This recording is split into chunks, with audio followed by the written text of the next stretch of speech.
Selamat pagi Bapak dan Ibu dan salam sejahtera untuk kita semua. Alhamdulillah kita panjatkan puji kepada Allah Subhanahu wa taala. Pada hari ini kita bisa apel bersama dan alhamdulillah matahari mulai cerah hari ini, mulai pagi ini peringati hari anti korupsi sedunia, dan alhamdulillah pemerintah Provinsi Kepulauan Bangka Belitung telah memperoleh salah satu penghargaan dari KPK, yaitu kepatuhan LHKPN,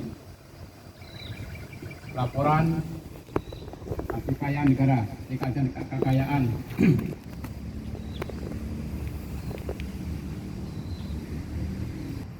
kepada seluruh aparat di masing-masing ya, dan tentunya ini nanti Bapak Ibu bisa diteruskan kepada keluarga masing-masing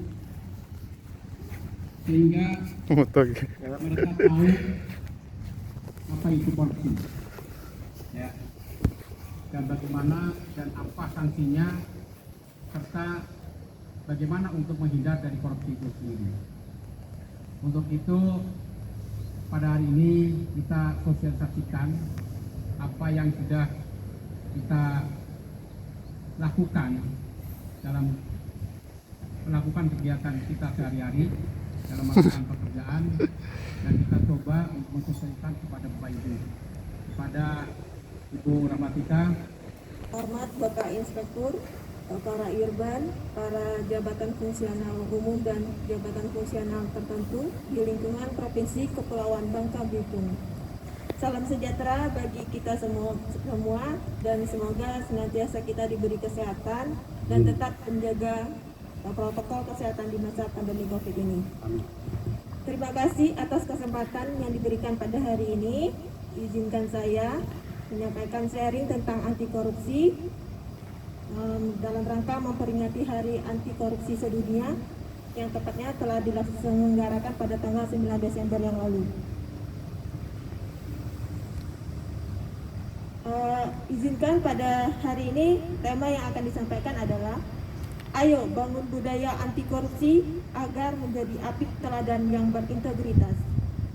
Sebagai pembuka, ada sebuah pantun yang akan disampaikan. Laskar Pelangi negeri nan elok dan rupawan, jangan lupa bawa oleh-olehnya terasi. Mari para apik kita terus melawan sampai Indonesia bebas korupsi. Dan teman-teman, mengapa dari pusat bahwa apik harus berperan lebih dalam usaha pemberantasan korupsi. Misalnya Jakwas, dari Ijen Kemendagri, reformasi birokrasi, zona integritas, dan dari KPK contohnya misalnya Kopsurga, Robiti audit dana desa, perjanjian kerjasama APIP dan APH, di mana semua itu ada pengaduan tentang korupsi. Kemudian kita dituntut peran bervariasi yang banyak, pemeriksaan, review, evaluasi, dan APIP lebih dituntut dari perencanaan, pelaksanaan, pelaporan bahkan sampai evaluasi setelah pelaporan, sehingga semakin banyak kegiatan membuka celah untuk tindak korupsi. Kemudian harapan dan pandangan masyarakat umum. Inspektorat sebagai instansi yang berperan sebagai pengawasan merupakan lembaga yang diharapkan sebagai benteng pertama dalam usaha menangkal anti korupsi dan diharapkan yang paling bersih. Kemudian yang terakhir, untuk menimbulkan kewaspadaan. Jangan malah inspektorat menjadi objek yang diadukan hanya karena mungkin tidak sengaja atau ketidaktahuan, atau tahu tapi ketidakwaspadaan, sehingga dipakai orang yang tidak bertanggung jawab untuk menarik APIP sendiri dari tindak pidana korupsi. Maka materi ini juga penting untuk disampaikan. Materi pertama adalah pengertian korupsi. Bagaimana kita bisa menjauhi hal tersebut jika kita tidak tahu arti anti korupsi itu sendiri.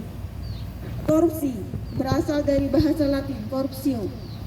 Berdasarkan Undang-Undang Nomor 31 Tahun 1999 yang diubah menjadi Undang-Undang Nomor 20 Tahun 2001 Korupsi merupakan setiap orang yang dengan sengaja melawan hukum untuk melakukan perbuatan dengan tujuan memperkaya diri sendiri atau memperkaya orang lain atau korporasi yang mengakibatkan kerugian keuangan negara atau perekonomian negara. Dan menurut Najwa Shihab, korupsi itu mirip bola salju. Sekali bergulir akan tetap terus melaju. Tak bisa perlawanan dilakukan orang per orangan atau hanya bergantung pada KPK yang berjuang. Mari sama-sama mantapkan hati untuk tidak pernah ikut-ikutan mencuri. Sama-sama tekadkan kita anti korupsi.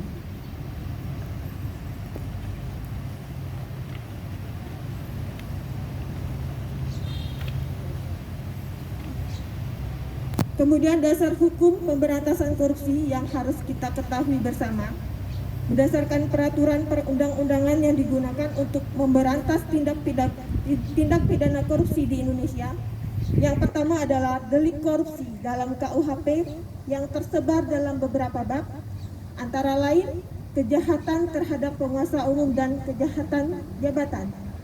Kemudian ada beberapa undang-undang maupun interest dan aturan lainnya seperti Undang-Undang Nomor 31 Tahun 1999 tentang Tipikor yang diubah menjadi Undang-Undang 20 Tahun 2001 tentang Tipikor. Dan terakhir adalah Inpres Nomor 1 Tahun 2013 tentang Aksi Pencegahan Pemberantas Tindak Pidana Korupsi. Delik tipikor dan pengelompokannya itu ada 30 jenis berdasarkan Undang-Undang Nomor 31 Tahun 1999 tentang Pemberantasan Tindak Pidana Korupsi yang harus kita ketahui bersama. Antara lain untuk pegawai negeri sendiri, menyuap pegawai negeri, memberi hadiah kepada pegawai negeri karena jabatannya, pegawai negeri memasukkan buku untuk pemeriksaan administrasi, pegawai negeri merusak bukti, pegawai negeri menggelapkan uang atau membiarkan penggelapan, dan yang ke-30 adalah saksi yang membuka identitas pelapor. Dari 30 delik tersebut kemudian dikelompokkan menjadi 7 jenis, yaitu merugikan keuangan negara, suap menyuap, penggelapan dalam jabatan, pemerasan, perbuatan curang, benturan kepentingan dalam pengadaan, dan gratifikasi. Dari ketujuh itu, yang pertama adalah merugikan keuangan negara. Adapun ciri khasnya adalah ada keuangan negara yang ditransaksikan masuk melalui APBN atau APBD. Itu masuk ke dalam delik melawan hukum dan memperkaya diri sendiri atau orang lain atau korporasi dan dapat merugikan keuangan negara dengan ancaman pidana penjara 4 sampai 20 tahun, denda 200 juta sampai 1 miliar rupiah. Contohnya, penggunaan fasilitas yang diberikan negara untuk pejabat eselon atau PNS, tapi dipergunakan untuk urusan pribadi yang tidak ada sangkut pautnya dengan pekerjaan. Kedua, suap menyuap. Ciri khasnya adalah penerima suap adalah pegawai negeri atau penyelenggaraan negara. Pemberi suap dapat perorangan atau korporasi. Janji pun dapat menjadi suap. Itu termasuk dalam delik menyuap pegawai negeri, memberi hadiah kepada pegawai negeri karena jabatannya. Kemudian pegawai negeri menerima hadiah yang berhubungan dengan jabatannya. Ancaman pidananya adalah penjara 1 sampai 5 tahun dengan denda 50 sampai 250 juta rupiah. Penggelapan dalam jabatan. Ciri khasnya adalah banyak dilakukan oleh pegawai negeri yang memiliki kewenangan. Itu termasuk ke dalam delik pegawai negeri menggelapkan uang atau membiarkan penggelapan atau membantu melakukan perbuatan itu. Pegawai negeri memasukkan buku untuk pemeriksaan administrasi. Pegawai negeri merusakkan bukti. Pegawai negeri membiarkan orang lain merusakkan bukti, dan pegawai negeri membantu orang lain merusakkan bukti. Dengan ancaman pidana penjara 3 sampai 15 tahun, denda 150 sampai 750 juta rupiah. Kemudian gratifikasi dengan ciri khas sebagai tanda terima kasih, dengan termasuk ke dalam delik pegawai negeri yang berhubungan dengan jabatan atau kewenangannya menerima gratifikasi dan tidak melapor kepada KPK dalam jangka waktu 30 hari. Ancaman pidananya penjara seumur hidup atau 4 sampai 20 tahun, denda 200 juta sampai 1 miliar rupiah. Namun, ada gratifikasi yang tidak wajib dilaporkan. Karakteristiknya, misalnya yang berlaku umum, biasa dipandang sebagai ekspresi ramah tamah, kebiasaan, adat istiadat dalam masyarakat, dan tidak bertentangan dengan peraturan perundang-undangan yang berlaku. Misalnya, terkait musibah atau bencana, itu maksimal pemberiannya 1 juta rupiah. Kemudian penyelenggaraan pernikahan, khitan, adat istiadat, atau acara agama lainnya, maksimal itu pemberian 1 juta rupiah. Lalu pemberian sesama rekan kerja dalam bentuk uang, pemberian itu 200.000 dengan total pemberian 1 juta dalam 1 tahun dengan pemberi yang sama. Kalau tidak berbentuk uang, sesama pegawai itu dapat misalnya dalam rangka pisah sambut, promosi, atau ulang tahun, maka total pemberian adalah 1 juta dalam 1 tahun dari pemberi yang sama. Lanjut ke dalam benturan kepentingan dalam pengadaan. Biasanya melibatkan panitia pengadaan.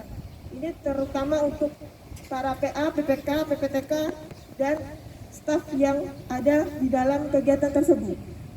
Itu termasuk ke dalam pegawai negeri turut serta dalam pengadaan yang diurusnya.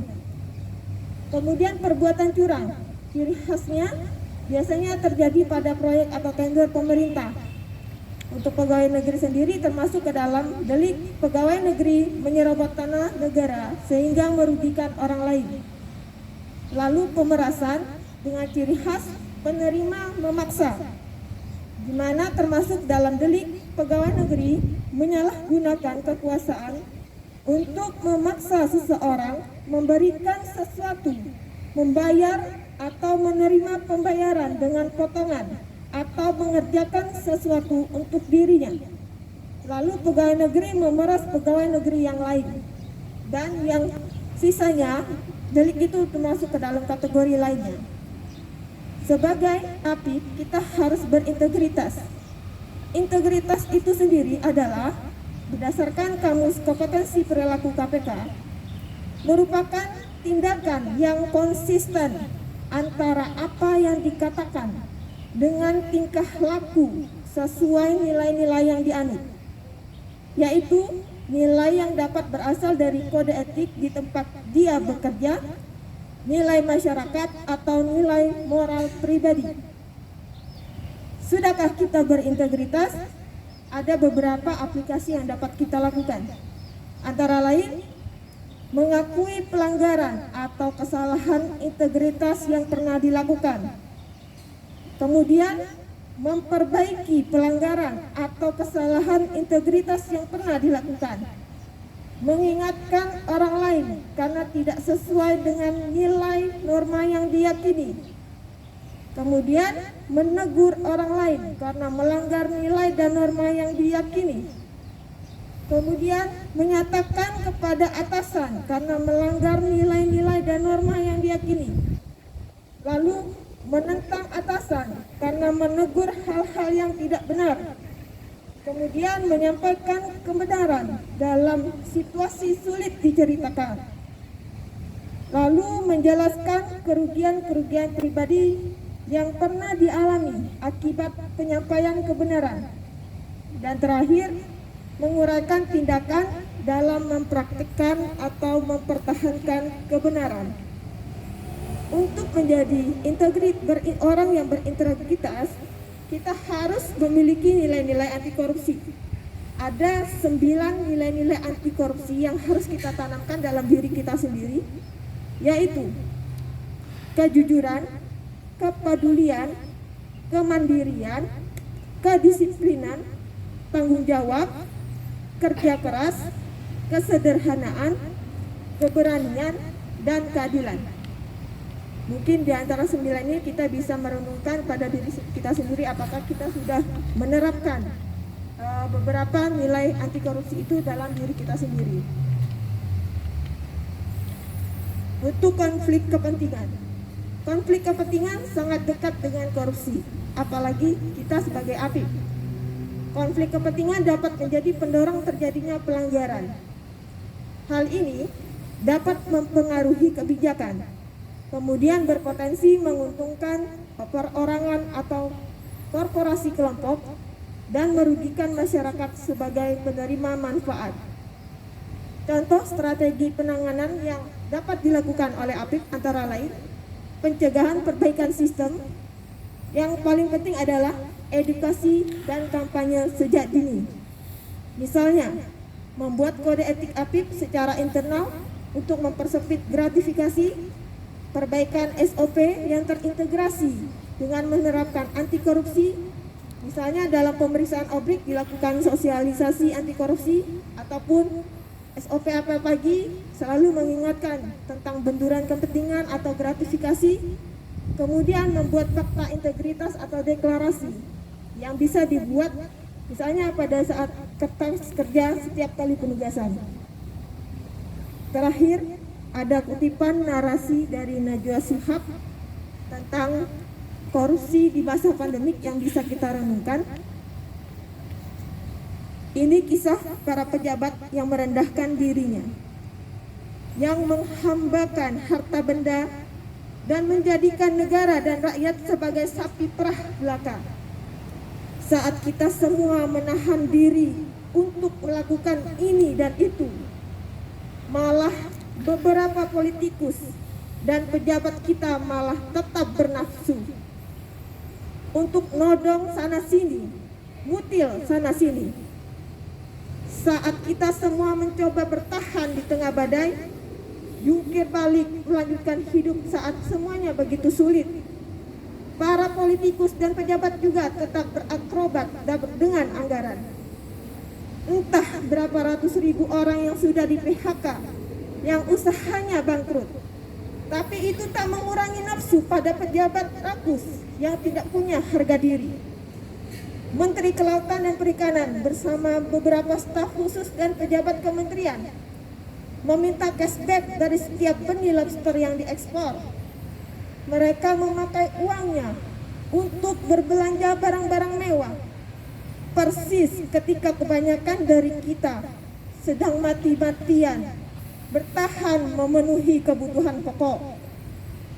Saat banyak orang kelimpungan mencari ruang perawatan karena kamar-kamar rumah sakit sudah sesak dengan pasien COVID-19, Wali Kota Cimahi malah memperjualbelikan izin pembangunan rumah sakit.